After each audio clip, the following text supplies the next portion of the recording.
मार्च को महापंचायत हुई थी। उस महापंचायत में 1 लाख से ज़्यादा लोग आए थे।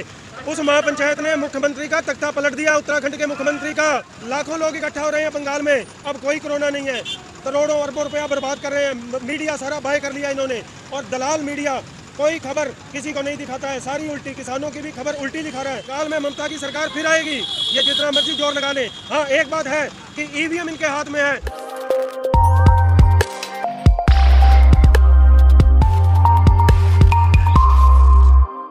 मैं इस वक्त उत्तराखंड के रुद्रपुर में मौजूद हूँ। यहाँ किसान रैली निकल रही है, किसान भारी तादाद में पहुँचे हुए हैं और ये जो रैली है ये शामली से निकली है और उत्तराखंड, उत्तर प्रदेश होकर दिल्ली पहुँचेगी।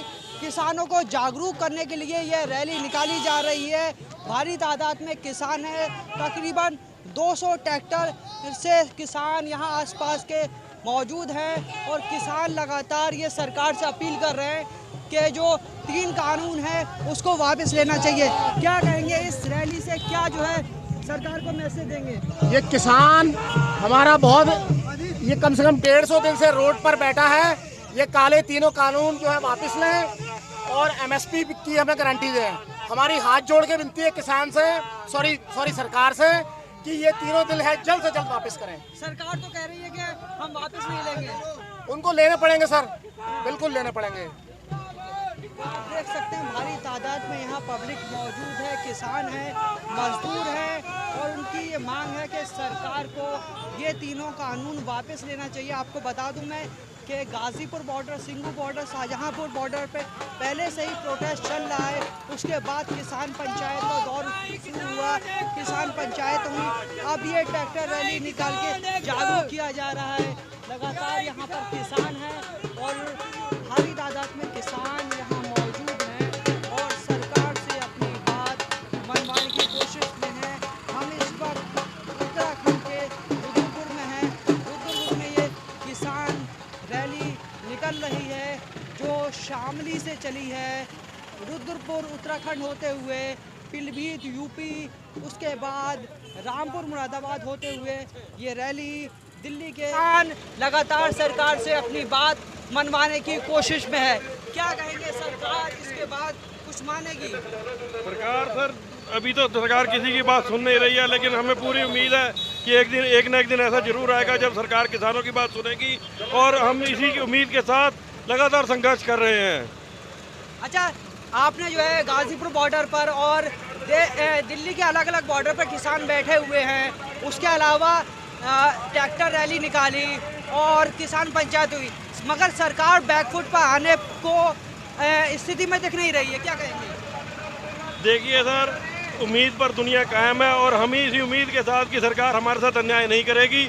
लगातार हम इसी कोशिश में है कि सरकार किसानों की सुने, क्योंकि सरकार द्वारा बनाए गए जो कानून हैं उनसे लगातार किसानों को और आम जनता को बहुत बड़ा नुकसान है, जिस वजह से हम लोगों की लगातार कोशिश यही है कि सरकार जो है वो गरीब आदमी को साथ लेके चले, किसानों को साथ लेके चले, जिससे कि हम लोग तरक्की के रास्ते पर आए।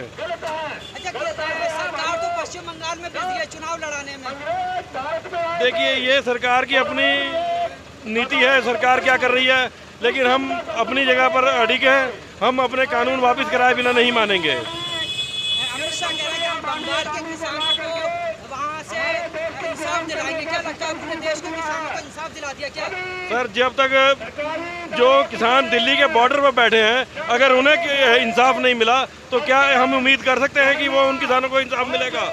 हमें सब किसानों को इकट्ठा होना है, लगातार संघर्ष लड़ना पड़ेगा, जिसमें हम लोग एक दिन कामयाब जरूर होंगे। अच्छा, आप क्या कहेंगे कि ये आरोप लग रहा था कि कुछ किसान बॉर्डर पर बैठे हुए हैं और बाकी जो है किसान खुश हैं इस बिल से, तो अब जो है छोटे छोटे शहरों में ये रैली निकल रही है, तो क्या जो है संदेश जा रहा है सरकार को?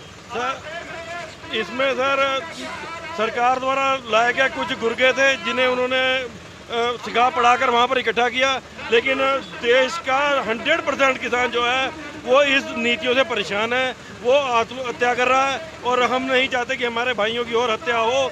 हम लोग इसीलिए संघर्ष कर रहे हैं। तो देख सकते हैं ये किसान लगातार जो है ट्रैक्टर मार्च, पंचायत और बॉर्डर पर बैठ के सरकार से अपनी बात मनवाने की पूरी कोशिश में है, मगर सरकार अभी पूरी तरीके से बंगाल पे फोकस कर रही है। सारे बीजेपी के नेता इस बार बंगाल और 5 अलग राज्यों में चुनाव की तैयारियों में, चुनाव में बिजी हैं। मैंने भी बताया कि 1 मार्च को महापंचायत हुई थी। उस महापंचायत में 1 लाख से ज़्यादा लोग आए थे। उस महापंचायत ने मुख्यमंत्री का तख्ता पलट दिया, उत्तराखंड के मुख्यमंत्री का। अब मोदी की बारी है। अगर सरकार नहीं मानी तो ये सेंट्रल सरकार का तख्ता भी अब पलट जाएगा। और जितनी जल्दी हो, इनको चेतावनी है कि तीनों काले कानून वापस लें और किसानों को अपनी घर वापसी कराएं, नहीं तो इनका तख्ता पलट तय है। मोदी ने उधर सारी मशीनरी लगा दी है, अब कोई कोरोना नहीं है। यहाँ से भारत से वो साका ननकाना साहब के लिए एक जथेबंदी की एक टीम जानी थी। इन्होंने कोरोना का हवाला देकर उसको रोक दिया, लेकिन अब लाखों लोग इकट्ठा हो रहे हैं बंगाल में। अब कोई कोरोना नहीं है। करोड़ों अरबों रुपया बर्बाद कर रहे हैं। मीडिया सारा बाय कर लिया इन्होंने, और दलाल मीडिया कोई खबर किसी को नहीं दिखाता है, सारी उल्टी। किसानों की भी खबर उल्टी दिखा रहा है और चुनाव की भी। वो तो कभी किसी को नक्सलवादी, किसी को खालिस्तानी, किसी को कुछ कहते हैं। वो अंधे हो गए हैं, तलवे चाटने में लगे हुए हैं मोदी के। उनको तो दिख ही नहीं रहा है कुछ। क्या लगता है बंगाल में क्या होने वाला है? बंगाल में ममता की सरकार फिर आएगी, ये जितना मर्जी जोर लगा ले। हाँ, एक बात है कि ईवीएम इनके हाथ में है, ये ईवीएम से सरकार बना सकते हैं अपनी।